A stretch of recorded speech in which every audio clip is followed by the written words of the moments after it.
If I had to pick two teams for the final right now, I'd honestly pick USA and Sweden.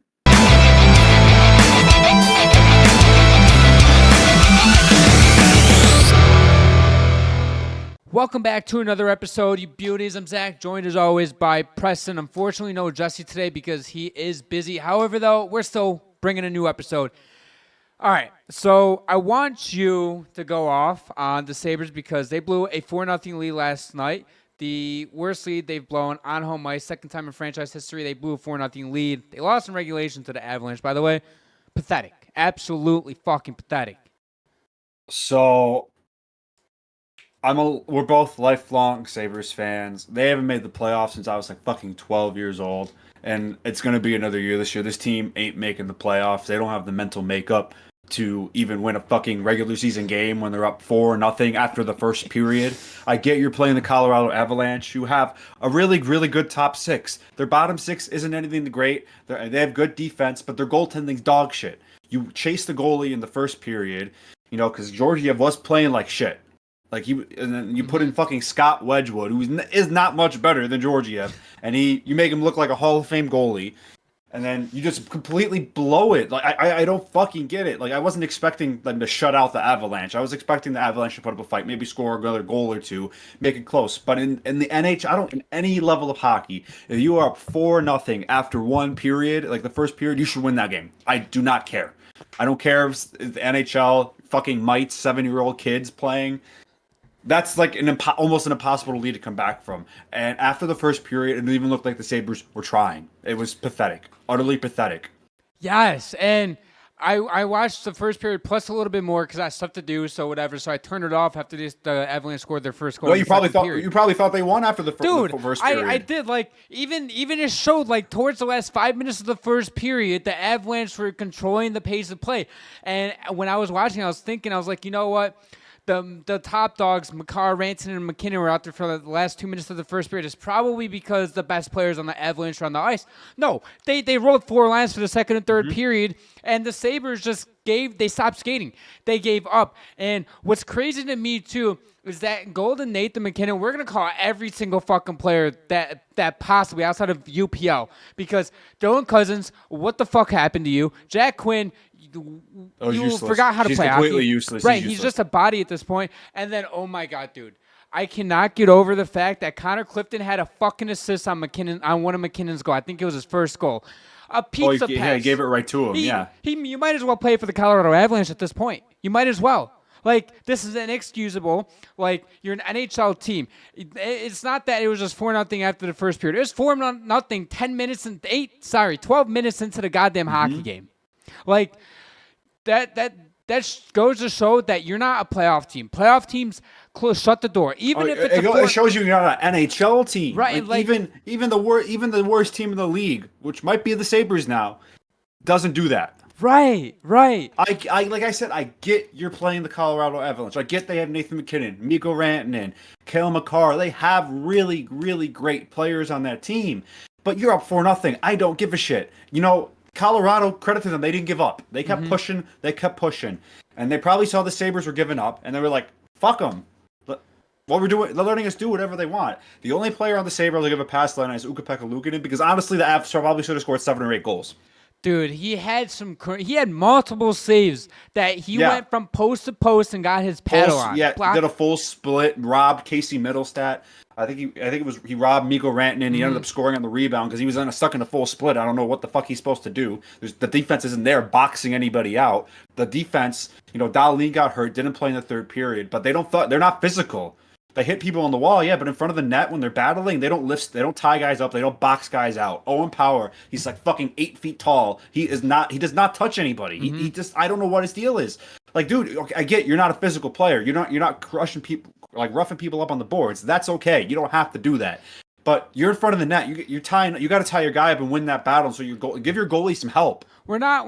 You're leaving guys wide open for rebounds. You're leaving them wide open in the slot. You're just leaving them wide open back door. Like that cannot happen. And they keep making the same mistakes over and over and over again. we're not asking them in front of the net to completely cross-check some dude in the back and like start giving them hacks. No, all you have to do is take the stick away because Yeah. that if you take the stick away, it helps Luukkonen a shit ton. Maybe he can actually get to the puck if it goes across his crease and stop the play. B, it rolls into the corner, and plus like.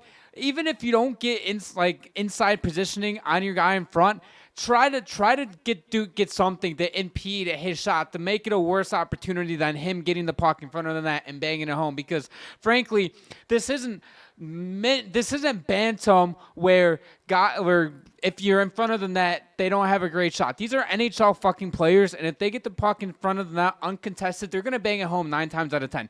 I don't care what goaltender. It could be fucking Connor Hellebuck in front. It does not matter. And that's the issue with this team. The team defense is not good. The offensive inconsistencies is just not there. One night, sure, the 3 games before they put up 3 total goals, which was against the Canucks. They got shut out twice. And then it's like, okay. I mean, Philip Gustafsson played out of his mind in that game against the Wild. Give credit to him. The Islanders game, I don't know what the fuck happened. But they played awful in the Islanders game. They did not look engaged at all. The Islanders were just more physical. They were winning the battles. To me, the Sabres team doesn't, outside of a few players, they really don't, they don't give a fuck. Dylan Cousins, I don't know why the Sabres are paying you $7.1 million. You're supposed to be a second-line center. You're playing, a fourth-line. He has 11 points in 25 games this year. He's on pace to have a worse year this year than last year, and he was horrible last year. The Sabres reward him after a 68-point campaign in this 3rd season. And, it's like, okay, you're just going to keep getting better, right? Nah, fuck you. I got my money. I don't give a shit. Yeah. Yeah, and same thing. Owen Power, they're paying him over $8 million a year. He has been better offensively, but defensively, he's still making the same mistakes. Yup. I don't know. Tage Thompson, he's a goal scorer. I think he's the only guy they've extended that's lived up to that contract so far. Matthias Samuelsson, they're paying him $4.2 long-term contract. Can't stay on the fucking ice, and when he does, he's hurting his team. Dahlin, I think can do everything, but he's hurt and he can't fucking do everything for the team. I don't even know what to go with. This team is not constructed. This is a team that go, look, we have all these talented players. They'll figure it out. They're not figuring it out. I know you bring back Lindy Ruff. He's a veteran coach. You're thinking if anyone can get anything out of this group, it's him. He called a timeout after Colorado scored their 3rd goal to try to calm the boys down. They played worse after it. It's a mental thing. This team is not capable of playing mentally tough. I will say, going to Owen Power, I'm kind of going to give him the benefit of the doubt because he has improved in both areas, offensively and defensively, from last season. He still makes the same mistakes, though. His only mistake is his defensive positioning in front of the net. Everything else looks good. His power play offense is atrocious. His goals above replacement is atrocious.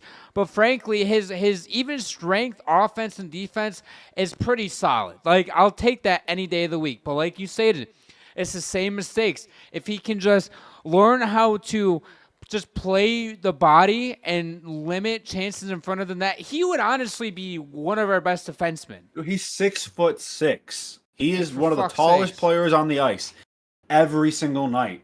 You have to take advantage of your size. Yep. That's what all the great tall players do.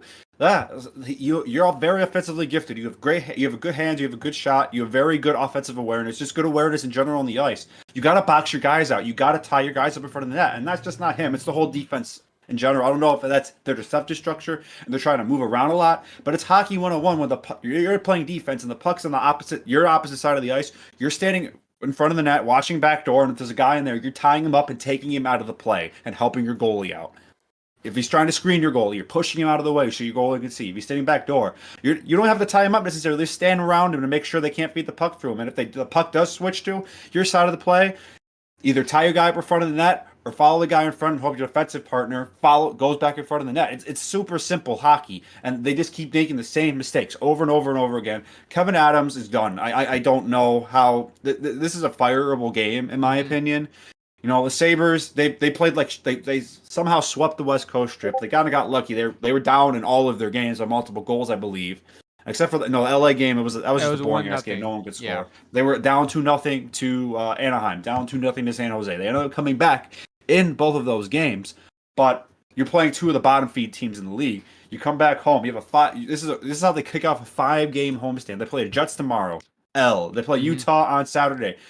Probably Toss going to lose up. that game. On Monday, I don't remember who they play on Monday. I'm, Detroit. Probably going to lose. On Wednesday, you play the Rangers. You're going to lose. You know, yep. you want. I don't blame fans for not for coming because Buffalo, they love their hockey, and I know Buffalo's all about the Bills right now. It's because the Bills actually fucking Mm-hmm. win, and it's easier to cheer for a team when they win. But just the fact that they have like 14,000 people showing up for this sorry ass team is still incredible to me. I don't even know what to say anymore, dude. It starts from the top down, man. Like so in the off season, I get Jeff Skinner gets bought out, and you redo the bottom six. The bottom six, frankly, has been doing their fucking job. I Okay. mean, the fourth line did their job mostly last night. I mean, Aubé-Kubel, Quinn, and Malestein were one of the only lines that was actually like getting some zone pressure on the offensive zone. I mean, they're not going to score because they're the fourth line. Beck Malestein did actually score It a nice was a goal nice yesterday. goal. But if you get a goal out of your game out of the fourth line, that's great. But Tage Thompson, the first line, shut down. I don't know what the fuck Dylan Cousins is doing with second line, and then Ryan McLeod doesn't seem to really know what to do with him. It's just a bunch of guys that don't know how to play hockey together. People always say, "Oh, they have all these talented players." Okay, but they're not playing as a team. It doesn't matter how much talent you have in the world. Like, look at Nashville. Nashville has all these talented players, and they can't fucking win. They're They're in like last place in the NHL right now. Yes. Talent doesn't mean anything if you can't play as a team. Hard work beats talent, man. Hard work beats talent. The Sabres have talent, but they don't have hard work, and they don't play like a team. They play an individual game, which is not a recipe for success in the NHL. I think a quote that speaks volumes is a couple weeks ago they played Montreal on a Monday. Complete shootout of a game. And after the game, I don't remember which Sabres player said it. Said they underestimated their opponents. Like, that dude, was Darlene. That was Darlene. you're in the NHL. I don't give a fuck if you're the first place team playing the last place team. You're professional hockey players. You're the best players in the world. You have to take all of your opponents seriously. It doesn't matter. It's the NHL. Anything could happen. Anyone could beat any team. It does not matter where you are in the standings. You have to take every team seriously. And it's not even the Sabres were one of the best teams in the league. They were still like in the middle of the pack. And you're playing, Montreal's not a great team, but they fucking try every night. Yeah, and the one thing that everybody, like all the fans, everybody in the media that covers this team, etc., gets sick of every time after a loss, the whether it's Cousins, Zalene, Thompson, whoever it may be, they're like, yeah, like we should have played better. Like we know better. You say you fucking know better, but you don't show it on the ice at all. Like, okay, I get like some instances like the Canadians underestimating your team. What the fuck? Preston hit that on the nail. You never underestimate a team in the fucking NHL. But on top of it, last night after the game, Tuck actually spoke to the media, and he said he was talking about whatever. He said it's absolutely horseshit. And then this morning it comes out that the Sabres canceled practice or whatever and had no media availability, which means they probably went over film from the entire game. And they were probably getting bitched at by Lindy. But I'd love to know if last night Lindy Ruff just trashed the locker room. Maybe that's why they had to call off media availability because like locker room was destroyed. Because if I'm Lindy Ruff, he's a veteran coach. He's seen everything. Clearly the team is not hearing his message. They're not playing the way they want him to play. I wouldn't be. And if I'm Lindy Ruff, I'd go in the room and say, Luukkonen, please step out for a second. You don't deserve to see this because you're playing your ass off. I just take someone's stick, smash the fucking TV, and just go crazy and start screaming at everybody. Like I don't know what else you have to do to get your message across. What do you have to do? Like everybody's like bag skate them. Bag skating is not gonna fucking work. You know what you do if you're Lindy Ruff? After last night's game, you go in there, you do what Preston said, ask UPL to step out for a second because he played his fucking ass off. But he wouldn't actually do that. But I'm just saying, UPL is actually playing pretty decent. I'm sure UPL would. I hope that Lindy screaming at him is not towards him. Anyways, so what you doing there, Lindy? You have to start off calm, and then you start raising your voice. I don't start off calm. I just go full batshit crazy. You start off calm, okay? You know what you do, and then you get to a point where it becomes unacceptable, and then you start screaming your lungs off. You know what you do? You call out every single fucking player that's in that locker room except UPL, and tell them whatever message you have, you do it to every single player. The 20 players in that locker room, fucking call them out. Oh, I would. Yeah, I would take shots at guys. I mean, And we're fuck it. not I we're mean, if not they're not listening to you, embarrass them. we're not doing this. Oh, we're gonna talk in like this manner. No, we're gonna fucking scream in their fucking faces type of thing. We're gonna take the garbage can and fucking throw it across the room type shit. I mean, but this is a mentality thing. This team clearly doesn't believe that they can win. You know, because I've coached some high school hockey, and the teams honestly weren't great. I remember one night in particular, like the team I coached was kind of a middle of the pack team, not the greatest, not the worst, but they probably weren't a playoff team. Mm-hmm. We were playing the first place team in our league on their senior night. Like, it was a packed barn for a high school game, which is kind of rare to see. But you know, I remember in the locker room, everyone was just like, "Oh, we're gonna get our ass kicked tonight. Like, we don't have a chance. These guys are in first place. They kill They've lost 2 games all year." And you know, we ended up having a really long pregame speech to them. And just to get them to believe, is like, guys, who cares? Just go out there and play loose. You got nothing to lose. You could beat these guys if you just play the way you know how to play. And you know what? They beat them by fucking 3 goals. Mm-hmm. It's If you believe in what you're doing, it's amazing what can happen at any level, in any sport. just an Like the NFL, any given Sunday. Mhm. My perfect example of this is when the New York Giants beat the 2007 undefeated Patriots, and that was probably one of the biggest upsets, if not the biggest upset in sports history. correct. And it's a mentality thing. You It buy is. into what everyone is saying. You buy into the team, and it's amazing what can happen. The Sabres aren't buying into fucking anything. They haven't bought into anything in fucking years. They go through the cycles. They draft good talent. They play them. The players get pissed off. They get upset. They lose their, like Ryan O'Reilly lost his passion for the game. Jack Eichel injured. They won't let him get the surgery he wants. You asked if he wanted the trade anyway. You got Sam Reinhart, a guy who was trying every night. He can't take it anymore. You trade them all away. They're all Stanley Cup champions now. Mm-hmm. And then on top of it, you have, I know, not as big of a player, but Robin Lemner was literally playing blackout drunk, dude, because he couldn't take it. That's how bad that this organization is. It starts from the owner, Terry Bagula, and goes all the way down to the bottom. What makes it sad is because all these new NHL fans are like, this organization sucked. Before this drought, the Sabres missed the playoffs, I believe it was 9 times. Oh, the Sabres used to be one of the years. best run organizations in the Yes. NHL. Like, And- they were respected. Yes, And now they're were. a joke. Now they're No a one joke. no player worth a damn wants to come here unless they're going to pay him $3 or $4 million more a year. No, they're on every player's no trade list. Like, why would they want to come here? Why the fuck would they want to play for Buffalo? You know, it's not a big city. There's not a ton to do, and if the team's not winning, why the fuck are you here? The Sabres, if they want to bring in big fish, they have to prove on the ice why they should come play here. You can't go in there on the phone and try to pitch to them because the players aren't going to give a fuck. They're not going to give a fuck. If the Sabres went out here this season and they made the playoffs and they actually showed they were serious about getting better, maybe you'd have to think about it in the offseason for maybe a big fish to come here. But you have to prove it on the ice. From the organization, the owners have to show everybody why they're serious. And frankly, they don't even have a talent big enough to attract like other big players. Like they don't. Eichel, they had Eichel for a while, and he was able to get some big fish to come here, like Taylor Hall. The only reason Taylor Hall signed here is because I could play with Jack Eichel. He's a top talent in the league, and he elevates players around him. You know, Dahlin's great, but he's not on that level of superstar, especially as defenseman. You know, Tage Thompson is not a superstar. We don't have they don't have a superstar forward, and you either have to be winning or have a really great player that players want to play with in order to get teams to come to play for you. The Sabres don't have that. So nope. And I mean, their GM's a joke. I'm sure all the other GMs laugh at him. The GMs don't. They don't take him that seriously. No, they don't, and they know his pressure's on, and they're trying to. He traded a fleece him. second-round pick for a fourth-line grinder. I bet you Kevin Adams didn't go into that trade being like, I'll give you a second for it back. No, I bet he went in there with whatever it may be, and the Capitals GM was like, we'll do a second-round pick. Give us a second for back, and you have yourself a deal. And Kevin Adams felt pressured, and he took the deal because he knew he needed to fill a hole down there. Yeah, but he's not worth a second-round pick. No, not even close. He has 10 career fucking goals. Come on now. Is that all you have on the rant?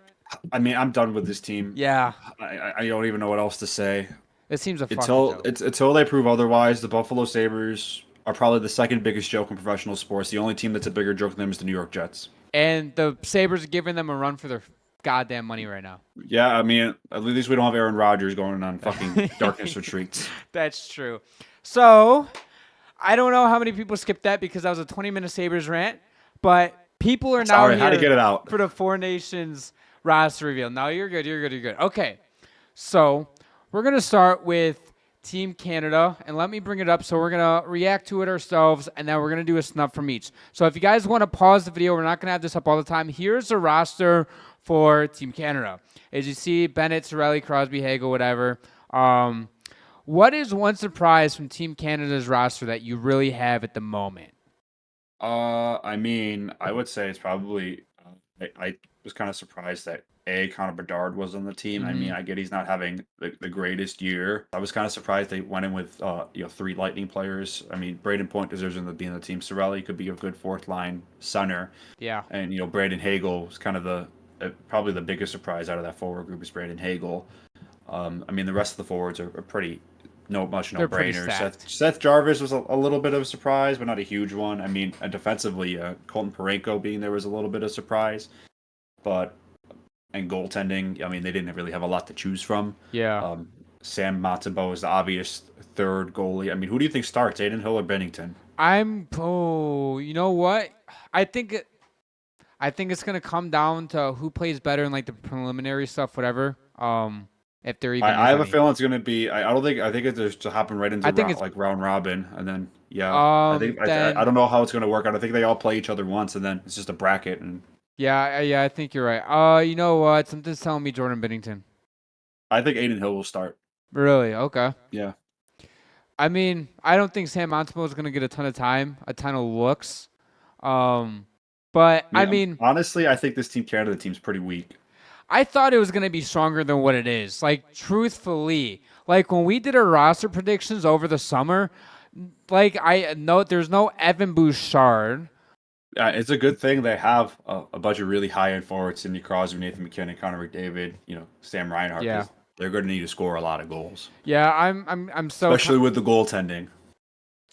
Yeah, the goaltending is going to be a little bit weak, but I think the Team Canada is going to have it done. They don't have a ton of star power, but they have guys that know how to play hockey. Like truthfully, they're probably going to go out and it seems like all these teams had a strategy to go out with some experience and truthfully, I think Team Canada might be better than what I think a lot of people think. Like you have Connor McDavid, right? You have Mitch Marner, Hmm. who I love. You have Sidney Crosby, knows how to play hockey. Sam Bennett's not the flashiest, but knows how to play hockey. Like you have these guys, Sam Reinhart, Mark Stone. They get to the front of the net. Like I think this team is built better. Like on paper, sure, you don't have the flashiness that everybody expected. But at the same time, you have the hockey IQ, you have the experience. And I think Team Canada is one of the teams that can get away with going for more experienced guy because they have so many options to pick from. They're skillful, but they're going to be able to get down. They're going to be getting gritty, and they're going to be able to win hockey games like that. I mean, we'll see. Moving on to Team USA, I think Team USA, truthfully, is better than Team Canada on paper. You I think have the USA might have the best team. USA does. First off, I love the Matt Boldy pick. I love their blue line's disgusting. Their goaltending is disgusting. Like, I truthfully think Team USA is the best team. I will say a couple snubs: Cole Caulfield, Tage Thompson. Don't know why they're not here. I get Trocheck and Clayton Keller is also, I think, a little bit of a surprise. I like Clayton Keller a lot. I think he deserves at least a look on the team. I mean, like, I don't want to shit on Brock Nelson, but we had better options than Brock Nelson. Well, from what I heard, some of the snub players, like I don't know who the GM is. It Chris Drury? I think so. Um, he wanted some more guys that could play in a fourth line role, and he felt like those players didn't really fit that. So I think that's where guys like Trocheck and Brock Nelson come in to kind of play in that fourth line, more of a grittier style Mm-hmm. role, which I kind of get, but I don't know. I mean, I get it to an extent because you're at the end of the day, you're building a hockey roster, okay? You can have all the star power you want, but you need guys that can go out there and win you a defensive zone draw. Like, you already have star power with Boldy, Connor, Eichel, Gensel, Hughes, Larkin, Matthews, JT Miller, both Kachucks. Like, Yeah, they have plenty of centers. right, you have plenty of centers. You have plenty of guys that can score.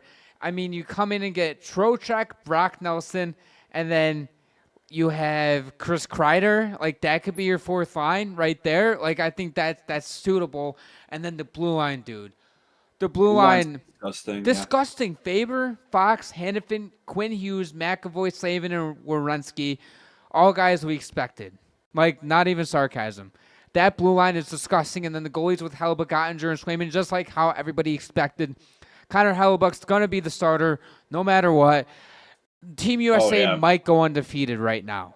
They I legitimately mean, might. yeah, they have a good team. Moving on to Team Sweden. So Team Sweden is a little bit of an intriguing one, them and Finland, because it felt like there wasn't really much to pick from. But I think Team Sweden could give Canada a run for their money. Am I wrong? I Do I? mean, Am I? this is a pretty solid team. Yeah, that blue line is also absurd on Team Sweden. Anderson, Ekholm, Brodin, Darlene Forsling, Eric Carlson, and Victor Hedman, they're going to be shut down. And then you have Philip Well, Gustafsson that's going to be starting with Linus Ullmark. yeah. I mean, there is one kind of big surprise for me on forward. Um, that's Victor Arvidsson. He's kind of having a horrible season with the Oilers, to say the least. You, William, and then you have William Eklund. I know he's a young guy, but he's tearing it up right now in San Jose. 23 points, 27 games. He's been really good. I thought he deserved a look on this team, at least as the 13th forward. I don't see the vision behind picking Victor Arvidsson over Eklund like I do with Team USA or maybe even Team Canada. Like, I just don't see it. Like, you could have added a William Eklund on this team. Like, you have Leo Carlson, who's a young guy. I know a lot of these guys, they seem a little bit on the more experienced side, it looks like. But, like, Leo Carlson's probably going to be the 13th forward looking at this roster. Leo Carlson, I could Yeah. see that. Yeah, I mean, he's Yeah, the youngest player on this team. because like you go through everybody up and down, whether it's blue line or defense, like that's the same fucking thing. Blue line or up front on the forward core, like they're all like experienced. So Carlson's probably going to be the 13th forward. I wouldn't be shocked. I love the roster though. I think you have a ton of center depth. They're going to be able to score. I think this team is going to go a little bit under the radar personally because you have like William Nylander, Pedersen. You have even Forsberg, Joel Eriksson Ek. I love Lucas Raymond. So those are the guys headlining. I think this top six is gonna be absolutely disgusting. Yeah, I mean that power play also should be kind of gross. I mean, you got Darlene, Hedman, and Carlson all on there. I mean, You know good thing. what? I mean, Carlson is not going to really have to play much defense, thankfully. Like they have a lot of other good defensemen, Yeah, but that power play should be really fun to watch. As for yeah. all these teams are going to have really good power plays. And then moving on to the last team, last but not least, Team Finland, who I think is the worst team of them all, but they still have a pretty damn good team. Forward core, blue line, I love all of it. I think their blue line is a little bit shaky though. I think they have the Um, weakest blue line here. yeah, I mean when you have like Oli Mata, he's probably going to be your fifth or sixth defenseman. I Most mean, you got actually, Ristolainen. Obviously the best defenseman here is Miro Heiskanen. He'll probably if play with Lindell. it falls off after Heiskanen and Liddell, like a huge fall off on the blue line, and they're gonna have to be carried a little bit by Sarles and UPL. Yeah, good I goaltending. I will say with this weak blue line, I think having a guy like Sarles behind you, being the last step of a defense, is actually going to be kind of a helping for them. It's going to be a good thing for them. I mean, I'm not a big fan of this forward core either. I mean, I mean, there wasn't a lot yeah, of yeah, pick from. Sebastian Aho, Laine just literally came back from an injury. I mean, Barkov, best player on this team, probably. I will say we did. I know there wasn't a lot of to predict with Team Finland. We got most of them right. We didn't have Laine because we didn't think he'd be back in time for it, which is kind of a shocker. I know he had a goal in his first game back for the Canadians. Props to him, by the way. But I mean, yeah, this forward core isn't great. You guys have Mikko Rantanen, Sebastian Aho, and Barkov as like your three guys. I love Hintz. I don't get the thing with Capo Kako, but again, like there's not a ton to pick from. He's a young guy. Maybe he can play some third or fourth I line mean, minutes Capo for you. Caco's actually been pretty decent this year. He's starting to He's maybe starting to pick it find up a his little bit. game. Pick it up a Yeah. little bit with New York. I mean, he's got 13 points already this year. I mean, he had 19 last year, so he should have a better year than he at least had last year. I'm trying to like. I don't know if he's going to be the 13th forward or you know what? I think he will be the 13th forward. I think I think loose. Armia's the 13th forward. You think they'll do Capo Kako over Armia? Yeah. Mm, I mean, yes and no. I think you throw Capo Caco in there for more speed. I think, but I think Armia is just as good as good of a We hockey shall player. see. I mean, I do think this is the weakest team in the tournament. It wouldn't Yeah, shock me if they did end up coming in last. If I had to pick two teams for the final right now, I'd honestly pick USA and Sweden. I like that pick, dude. USA and I like I Sweden's team love a lot. I love Sweden's team a lot. They have that you know. I can't say they have the best blue line because USA's exist, but I think the blue line's 1A and 1B between those two. You can't go I wrong think with the either of them. thing that gives USA the biggest advantage is I think they have the best goaltending and the best blue line. Yes. And on top of it, you have so much firepower on your top three lines. Your top nine is disgusting for USA.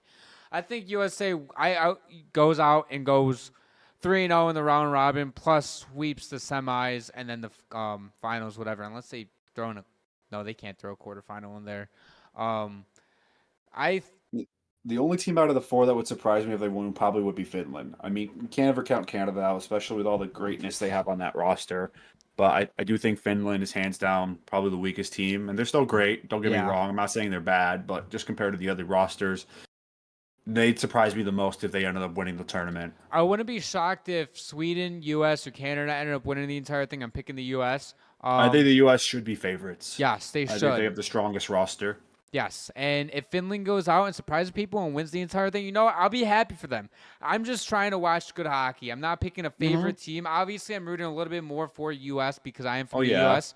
But listen, I want good hockey. I want the best up against best, and right now we're getting that. And I'm excited. it's gonna February be nice 12th to too 20th. because unlike the Olympics where they're in like usually the other side of the world and the games are like 2 in the morning, these are all gonna be in the Eastern time zone, so they're gonna be at times that we can stay up to watch them. So Yes, they're not gonna. I will be watching the games. I'm very excited. Maybe we could do a live stream for like, maybe the gold medal Yes. game. Yes, and it's gonna be on the East Coast too. Yep. So, listen, we're not getting 3 a.m. games halfway Yep. across the world. Let's go. I'm excited. Um, yeah, but it's February Yeah, 12th to I think it would 20th. be a lot of fun though to do a stream of the gold medal game, Yeah, no we matter who's in should. it. We should. I We mean, should. We that should. was fun when we did it in the playoffs. Yeah, it was electric, and I think the gold medal games would be even more electric than doing, a fucking first round I mean, matchup. have you ever really watched international hockey? I know, like it's been you were probably pretty young the last time the teams play, like NHL players playing in the Olympics. I remember watching them. I don't remember watching much of it, but I remember watching 2010. Was it 2010 or is it 2012? Vancouver one. It was Yeah, 2010. Yeah, the 2010. gold medal game. Yeah, Sidney Crosby scored on yeah, Ryan Miller. That game was crazy. yeah. That was an overtime game too.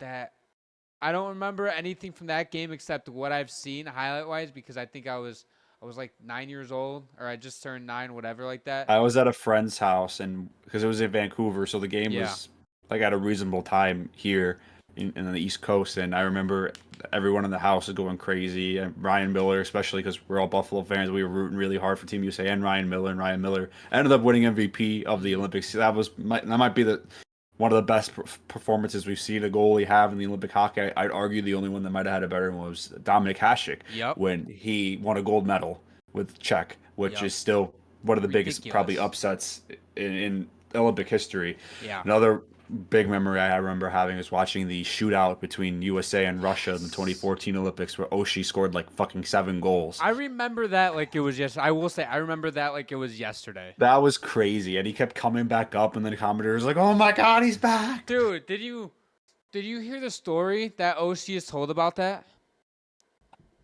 Maybe just you can go ahead and tell it again. Yeah, so Oshie went on. I don't know if it was on the Empty Netters podcast or if it was some other podcast. Was it but Chicklets? it might have been. I have no idea. He was on some sort of podcast, and they were talking about that experience. And Oshie went up the first time. I forgot if it was a goal or Bobrovsky saved it or whatever. I think he And scored every single time. so Oshie, every time he skate past the bench, whoever the head coach was, kept telling him to go out. So Oshie was acting surprised every time. And Oshie at some point, it got to a point where Oshie just skated past the bench. He knew he was going out there. And eventually he got Bobrovsky every single time with the same exact move that he got him with? Yep, he did the same Yes, move five every hole. single He time. went 5 hole on him every single time. It was Bobrovsky, yeah. Yup. Even he kept doing the same thing. Yeah, well, I think he went what was it, Five six hole times? almost every time. Yeah. Something like that, something absurd like that. And dude, that's crazy. That was the best shootout that I've witnessed myself. I don't know. Now I can't speak on in international play or hockey history or whatever, but that I've sat down and watched was the best shootout that I've ever watched. I mean, it was just insane in the Olympics how you're allowed to have the same player go over and over Is and that still over and allowed over at all? Do again. you know? Is that still allowed? I Yeah. mean, I don't see why. I don't know why they change it. I mean, maybe they decided to change it to Oshie scored like 6 goals, but yeah, I don't know. But that was definitely some memorable moments. I mean, No. Team USA versus Team Canada games are always electric. I mean, they've had the World Juniors here a few times in Buffalo. I've gone to some of the games, and just the atmosphere is different for international hockey. Yeah. Oh my God, dude. There's so much more passion with it. Oh Um. yeah, especially like a rivalry game like Team USA, Canada, Finland versus Sweden. Like there's a lot of national pride on the line. Yeah. You know, you get the best players in the world playing each other. It's special, and I'm really glad that we're going to see NHL players on the international stage again. I think it I was long overdue. Yes, I'm excited for it. And yes, it's still the shootout rules are still the same. If you people don't know the international shootout rules, so you need for the first 3 shots of your team, you have to do 3 different players. But after the 3 different players go, the same player can keep going on and on and on shooting until the shootout's over. By the way, it could be 25 rounds, and some player can do 22 shots. So that's that for you guys. That's going to end it for today's episode. If you guys enjoy all of our content, all of our socials are down below as well as the subscribe button.